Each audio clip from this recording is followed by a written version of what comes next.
Why? Okay. I don't know why that happened. I'm on mobile. I'm staring at the road. I don't know when that hit. My bad. Anyway, where to stand and why.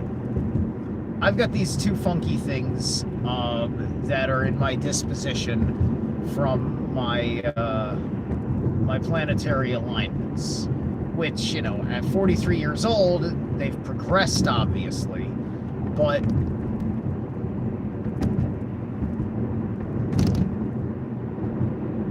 it's still a strong distinction, right? So I have in my Vedic, I've got this Libra ascendant situation, and there's Uranus in there. And so what ends up happening with me is that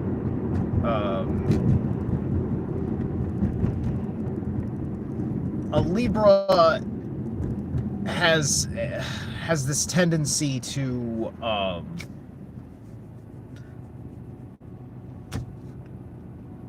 look at, quote, both sides, right? And by consequence is going to, quote, play both sides. Having Uranus in there, meaning that no matter which side you're playing, you've got this impulse to shock and innovate. The paradigm of what you're examining. You're not just merely examining it. You're examining it, and then you're interested in reimagining it, revolutionizing it, almost, right? And so you've got the double merit of you come across like you are some sort of traitor, you know, because you spend too much time in the wrong social circle, in the wrong experiment, if you will. You're playing with the wrong magic. It's all these different things.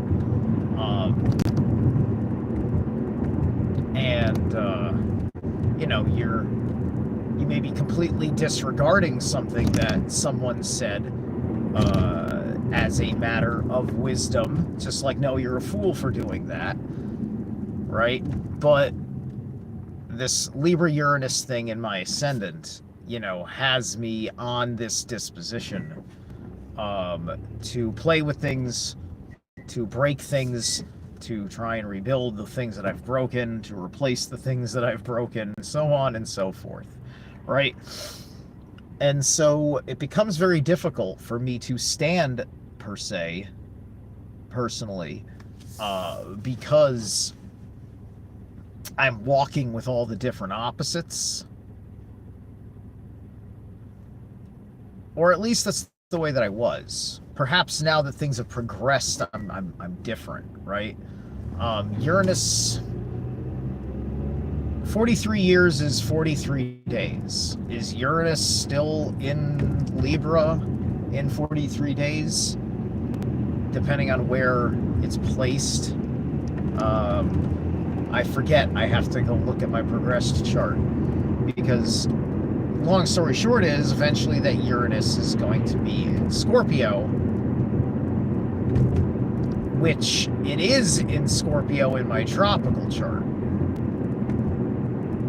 So that's also kind of the funny thing about Vedic, is that your progressed chart, over time, different planets will catch up to where your Vedic natal is. It won't take incredibly long to do that, right? Especially like Mercury and the moon.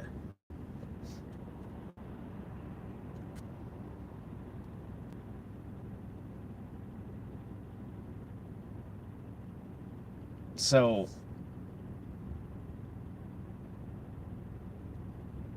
I sit there and I am consistently criticized for my interests by all my different groups. You know, normies, we all know the normie to conspiracy enlightened type of person dynamics there are out there, right? Conspiracy enlightened, right? Because you can be a conspiracy theorist and not be enlightened, but when you happen to be both, it gets much more complicated, because enlightenment comes with an inherent dismissal of a lot of general ideologies. Your life becomes more nuanced, more particular, more specific. It becomes the reason why you have a different relationship with the things that you are not aligned with, yet you can act almost friendly towards them, right? I'll never be aligned with the values and ideals of the National Socialist Party of Germany, and anything that has evolved from that ideology in the post-war world. However, I have reasons that are different than that party's ideology for being nationalist, and we all get this. A lot of people that play that nuance in the modern parlance, but you're dealing with people that are conditioned to believe that nationalism means one thing or the other. And how are you conditioned to believe in anything believes one thing or the other? And of course, you also have your gnosis. You have, your personal expertise in the research, and you know what you know, right? But we can forget that some of the things that we know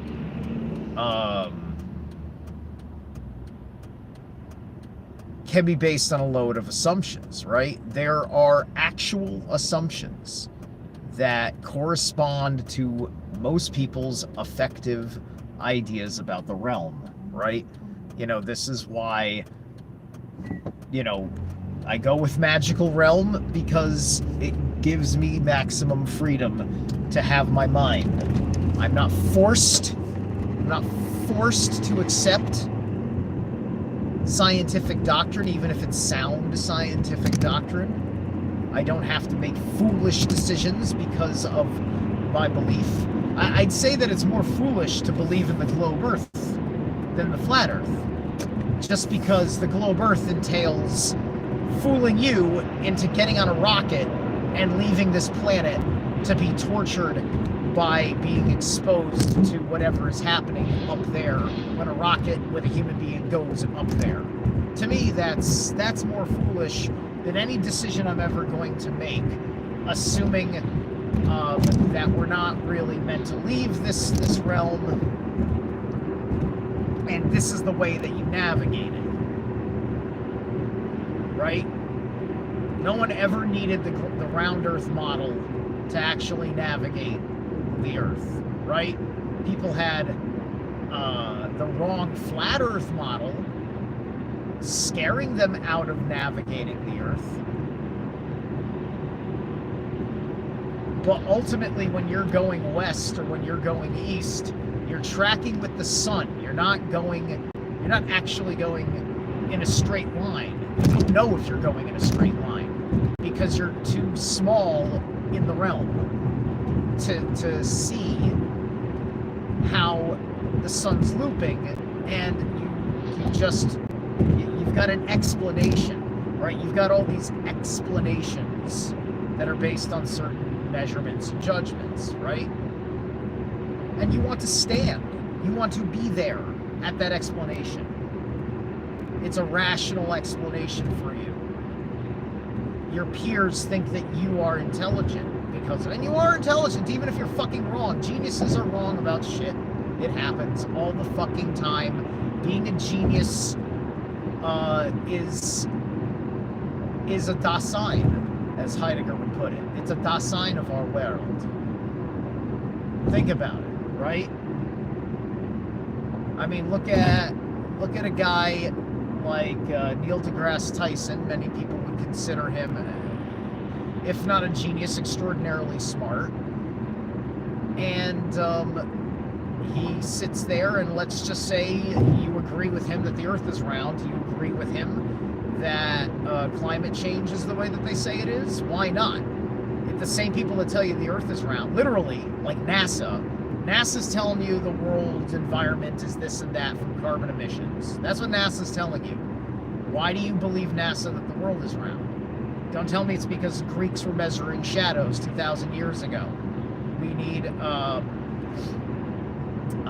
need to make sure that the reason why those measurements turned out the way that they turn out is because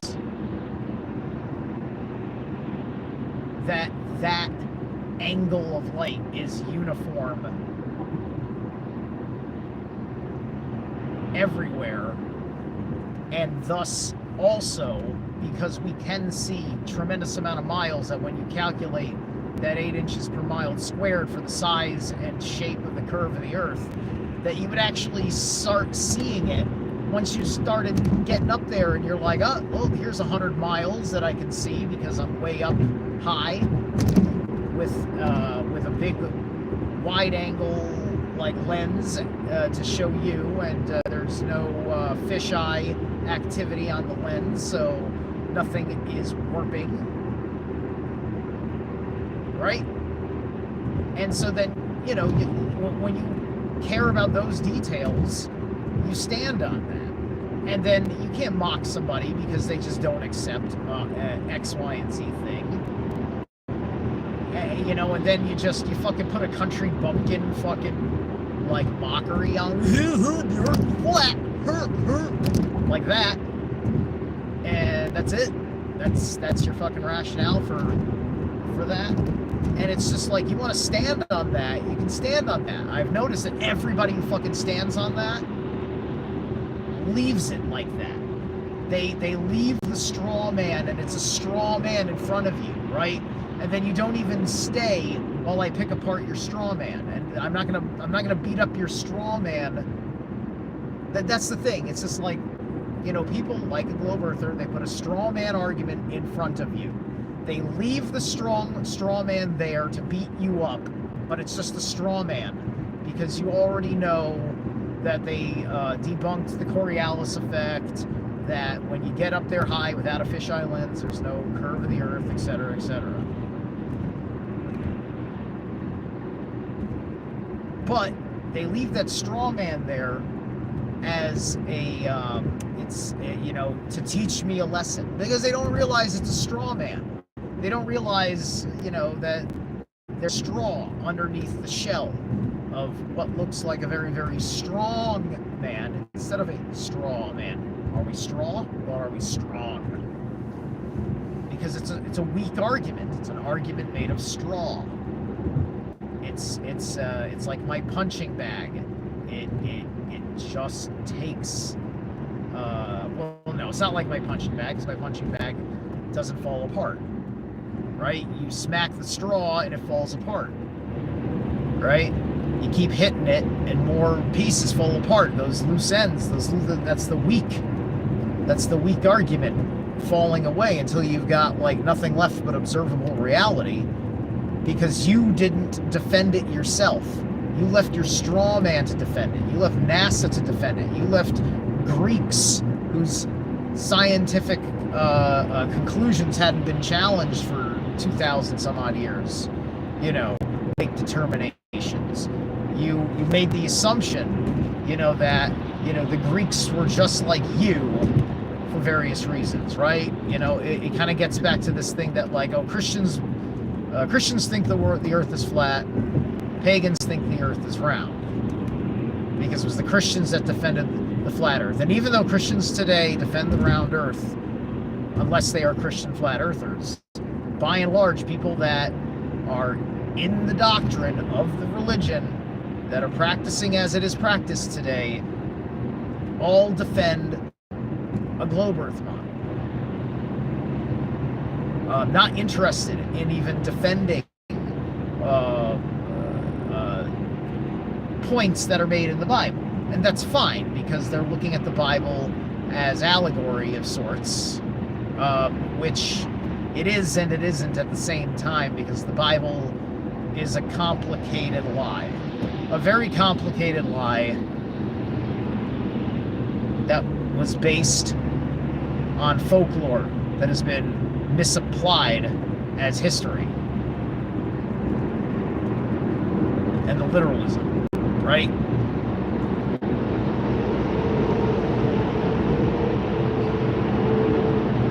So you can make all sorts of different stands, you know? It's just like, by my understanding of Koch's postulates, I stand against germ theory, right? That's another place where one stands, right? That stand, that's an example of a stand that has never wavered, really. And sometimes I hear a great argument for it, and I don't sit there and reject the person, right? Because, you know, we're forgetting, you know, we sit there and we're just like, oh, I like that guy. And then you hear him say, like, oh, I don't like that guy. And then, like, you know, 10 years later in this world, and it's just like all the people that you would normally like, you just don't like because they got that one fucking thing that they're about. Or that one fucking thing that they do like to bring up. Etc., etc. And so that shit needs to be let go. That shit needs to be let go. Because if you're gonna bother to fucking, you know, go after somebody because you think it's wrong that their ideology is propagated in publication in the world, is put out there, is posted out there for any number of people to be foolishly led astray, well, then you have to take personal responsibility, because in case you couldn't tell, the people that are lying to you about one thing should not be trusted to be your source on other things. You want to sit there and say, yeah, but look at what NASA did. Of course they did X, Y, and Z things back in the fucking day. Okay? That is so far removed from the activities of this generation. It's a different world. It's just like our world is not in space like it was in the 60s, the 70s, the 80s, and the 90s. Since the 2000s, you will notice that we almost just don't go to space. And then, of course, at the end of the shuttle program, we've been all very, very confused about the end of the space program for that long stretch of time. Yet we still had to, you know, depend on various things like SpaceX and whatever on the private side, but yet we, like, none of that fucking makes sense, and nobody wants to fucking come to terms and reconcile the fact that none of that adds up. And none of it means the Earth is flat, but what it does mean is that you are foolishly trusting people that are telling you that climate change made by man's carbon emissions is real, and the Earth is round, and so on and so forth, right? And all of this I'm just using because it's the forced universal example at this point, because so many other things are fucking reconciled. Our understanding of viruses is reconciled. Our understanding of the global economic conspiracy is reconciled. How geopolitics work and the tensions in the Middle East. Dude, like, all this shit has come into serious clarity. We're just watching people that literally are that ignorant just fucking play out on ignoring those of us who have done the work. And they're living with straw men that they're leaving in the room too, you know. The people that think that World War III is better than letting Israel and Palestine work out their own hatred of each other, right? That's another straw man they leave in the room because it suits their purposes, and they'd rather die on that hill, quite literally. All right, I gotta get to work. I'll catch you guys later. And no matter where you stand, as long as you are within divine accord, I am sure that we can get along, and we might even be friends.